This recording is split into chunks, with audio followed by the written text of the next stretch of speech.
All right. Hi, everyone. My name is Rowan. So, yes, this meme that's been posted about the historian who's giving some sort of like revisionist history of Christianity and trying to kind of paint it in a good light, that it, was morally ahead of its time. That is not entirely false. Like, he's actually got a point there. The thing is, it's not the whole story either. And in the grand scheme of things, Christianity was not far enough ahead of its time if it was, really the absolute, if it was top-down divine and moral authority behind it. You know what I mean? But as a, human movement during the time period, within its historical context, it did make some improvements.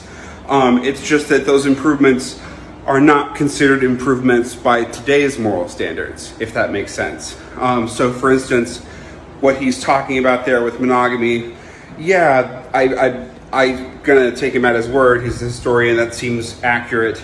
I've also read another book, or I haven't read his book, but I've read this book by Robin Lane Fox called Pagans and Christians, secular historian, and his version of events and the moral progress that Christianity made is a much more complete picture than the meme that we just saw. So for instance, pagan women during the time would usually marry men who were older. Those men, of course, being much older, would usually die before they did, making them widows, okay? And then those widows were required in pagan culture to remarry. So any assets or any estates that they inherited from their husbands who passed away would then get transferred to their new husbands who they were forced to marry. So women were unable to accumulate wealth in any sense.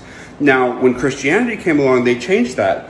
They set up systems in place and ways for women to accumulate wealth because they said that widows didn't have to remarry.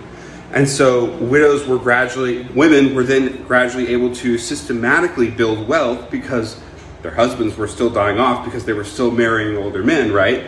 But then they got to keep things and they got to decide where it went, which was usually to the church, or at least a lot of it started to go to the church.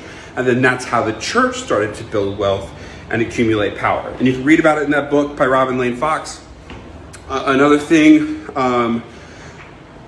he talks about homosexuality in the book being something that, though it was practiced during the day, it was like homophobia was still very much a thing during the time.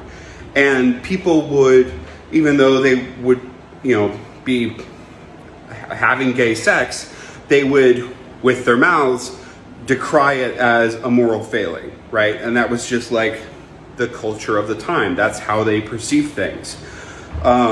They were two-faced about it. Kind of like we're two-faced about a lot of things, right? Like a lot of people are like, drinking too much alcohol is bad, but they get drunk all the time. And that's part of the culture. So it was complicated back then. The thing is, Christianity came along and kind of codified it and made homosexuality like this awful sin and enforced it, right? But they didn't get the idea just out of thin air. Like, it was part of the culture. And that's what religions do, is they take things that are part of the culture of the time and they may tweak them or a little bit or whatever, but then they preserve them, in book form, in oral tradition form, in institutional form. And then those institutions, those writings, 2,000 years later, are just massively outdated compared to where we're at morally as a society now. And they need to go, and they need to be revamped, and they need to be rethought. But the people who are still Christians don't want to do that because they want to keep with tradition. So anyway, the main point here was the historian's not entirely wrong. The revisionist history angle, it's not something that he's trying to do.